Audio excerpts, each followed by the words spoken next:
আসসালামু আলাইকুম বন্ধুরা, আশা করি সবাই আল্লাহর রহমতে ভালো আছেন। তো আরটি নতুন ব্লগে স্বাগতম জানাচ্ছি। তো এখন যে বিষয় নিয়ে কথা বলবো তা হলো আমি কিভাবে বিদেশ এসেছি তা নিয়ে একটি ঘটনা বলবো আপনাদের মাঝে। আশা করি সবাই ভিডিওটি দেখবেন, আর ভিডিও যদি ভালো লাগে তাহলে চ্যানেলটি সাবস্ক্রাইব করে রাখবেন এবং এটি লাইক করে দেবেন।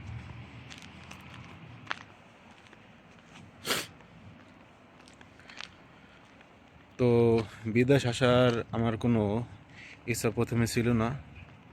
তো দেশের যে পরিস্থিতি অবস্থা অনুযায়ী বিদেশে আসার প্রয়োজন হলো। তো আমি প্রথমে আর ভাগিনা আমার ভাগিনা আছে, ভাগিনাকে বললাম যে ও সৌদি আরব থাকে, ওকে বললাম যে মামা আমাকে একটা ভিসা তুমি গুছ করে দাও, আমি দেশে আমার কাজ করার মতো ক্যাপাসিটি নাই দেশে কাজ করে আমি কিছু করতে পারতেছি না, তুমি বিদেশে যাওয়ার জন্য ব্যবস্থা করে দাও। তো আমাকে বলো ঠিক আছে মামা, তুমি কয়েকদিন অপেক্ষা করো, তারপর আমি তোমার জন্য ভিসা গুছ করে দিতে আসছি। তারপরে আমার পাসপোর্ট করা ছিল না। তারপরে আমি পাসপোর্ট করলাম এবং তার পাশাপাশি আমার দরকারি কাগজপত্রগুলো সবগুলো গুছ করে একটা ফাইলের ভিতরে রাখলাম। তো এইভাবে আমার পাসপোর্ট করার পরে আরও 3 থেকে 4 মাস চলে গেছে, তখনও ভিসার কোনো খবর টবর পাইনি। তারপরে হঠাৎ একদিন মামা আমাকে বলল ঠিক আছে মামা, একটা ভিসা পাইছি আপনার জন্য, আর তা হলো আপনার আমি যে কাজ করে রাখি এই বিষয়ে আর কি। তারপরে ঢাকা আসলাম এজেন্সির কাছে, আমার পাসপোর্ট জমা দিলাম, তারপর পুলিশ ক্লিয়ারেন্স করলাম আমাদের থানায় গিয়া। পুলিশ ক্লিয়ারেন্স করার পরে পুলিশ ক্লিয়ারেন্স সহ পাসপোর্ট জমা দিলাম এজেন্সির কাছে। তারপরে এজেন্সিকে জমা দিয়া ও পাসপোর্ট জমা দেওয়ার ওই দিনই আমি মেডিকেল করলাম, আমার স্বাস্থ্য পরীক্ষা করলাম। তো স্বাস্থ্য পরীক্ষার 3 দিন পরই রেজাল্ট আসতে পড়লো, স্বাস্থ্য পরীক্ষায় ফিট। তো আমি মাঝখানে একটা কথা বলে রাখি, যারা আনফিট লোক ফিট করে দেশে থেকে বিদেশে আনতেছেন, আনফিট লোক ফিট আনার কোনো ভ্যালু নাই। কারণ বাংলাদেশ যে জায়গায় আপনি মেডিকেলটা করে আসবেন, সৌদি আরব আসেন, আপনি যে কোনো দেশে আসেন, এই দেশে আসার পরে আপনার আর একটা মেডিকেল হবে, যেটা আকামা করার জন্য লাগে আর কি, ওটা প্রতি বছরই মেডিকেল করা লাগে। তো আনফিট লোক ফিট করে আনার কোনো মানে নেই, এই দেশে কোনো আপনার ওই টাকা দিয়ে যে ফিট করবেন ওইরকম সিস্টেম নেই। তাই বলছি,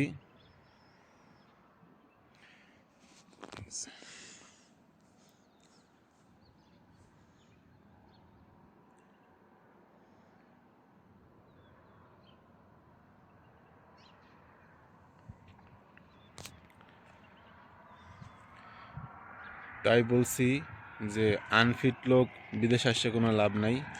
টাকা দিয়ে অযথাই আপনি টাকা খরচ করে বিদেশে আসবেন, আবার বিদেশে যদি আপনাকে ফেরত পাঠিয়ে দেয় তাহলে লসটা আপনারই হবে। যে দালাল আপনাকে এই কাজটা করে দেবে, ওই দালালের তো ওই টাকা খাওয়া পর্যন্তই শেষ। ওই দালাল তো পরে আর আপনার এই বোঝাটা মাথায় নেবে না।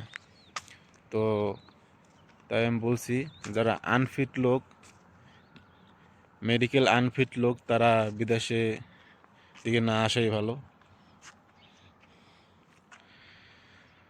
তো আমি মেডিকেল করার 3 দিন পরে রেজাল্ট আসলো।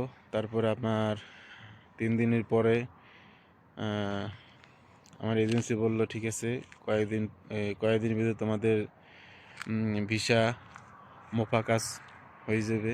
আমি পাসপোর্ট ও এজেন্সির লোকের পাসপোর্ট এম্বাসিতে জমা দিয়ে দেবে। এম্বাসিতে জমা দেওয়ার পর মোফার কাজ চলবে। ওটা এজেন্সির কাজ, এজেন্সি আরও 15 দিন সময় লাগে মোফার কাজ হইতে। তো আমি মাঝে মাঝে চেক করতাম যে কতদূর কি কাজ চলতেছে। হ্যাঁ, তারপরে 15 দিন না, আমার 20 দিন সময় লাগছে মোফার কাজ হইতে। তো 20 দিন পরে আমাকে ফোন দিছে এজেন্সিওয়ালারা যে তোমাদের ভিসা মোফা হয়ে গেছে, তোমরা 3 দিনের ট্রেনিং কোর্সটা সারিয়ে ফেলাও। তো 3 দিনের ট্রেনিং ব্যাপারটা হয়েছে বিদেশ আসার জন্য 3 দিনের একটা ট্রেনিং দিতে হয়, যেটা আপনার বাড়ি যদি কোনো জেলায় হয় তো জেলায় যে আপনার জেলাতেই পাইবেন। আর যদি আপনার বাড়ি কোনো গ্রাম ছিল তাহলে আপনার যে জেলার ভিতরে আছেন, যে জেলার আয়ত্তে আপনারা আছেন, ওই জেলায় যেয়ে ওই 3 দিনের যে ট্রেনিংটা আছে ট্রেনিংটা সারিয়ে ফেলাইবেন। তো আমি আমার 3 দিনের ট্রেনিং সারার পরে যে সার্টিফিকেটটা আছে ওটা আমি অনলাইন দিয়েই রিসিভ করি। তারপরে রিসিভ করার পরে সাথে সাথে আমার এজেন্সির কাছে পাঠিয়ে দিই। তারপরে এজেন্সিওয়ালা আমাকে ম্যান পাওয়ার করার জন্য আমাকে একটা পেপার দিছিল। ওই পেপারটা নিয়ে আমি ম্যান পাওয়ার অফিসে যাই। 3 দিনের সার্টিফিকেটটা আর যে ম্যান পাওয়ার কাগজ এগুলো নিয়ে ম্যান পাওয়ার অফিসে যাওয়ার পরে আমি ফিঙ্গার দিই। আর আপনার বিএমইটি যে অনলাইন অ্যাপস আছে, আমি প্রবাসী অ্যাপস, অথবা আপনার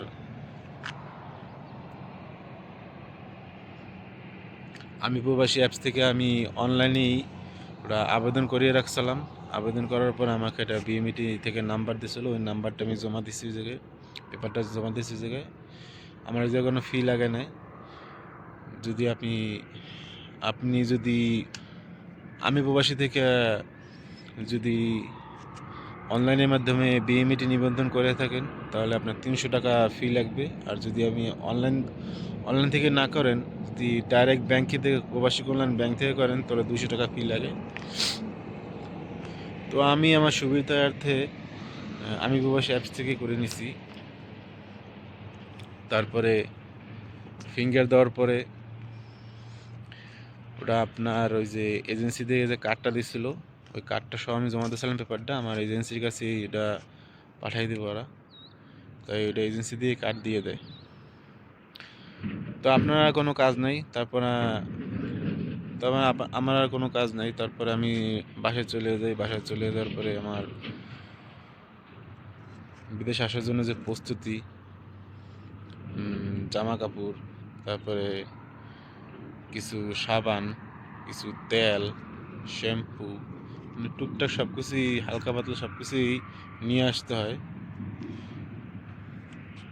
আমার সব কিছু আমার দরকারি জিনিসপত্র আমি গুছ করে নেওয়ার পরে আমাকে তো 10 থেকে 15 দিন পরে বললো যে ফয়সাল, তোমার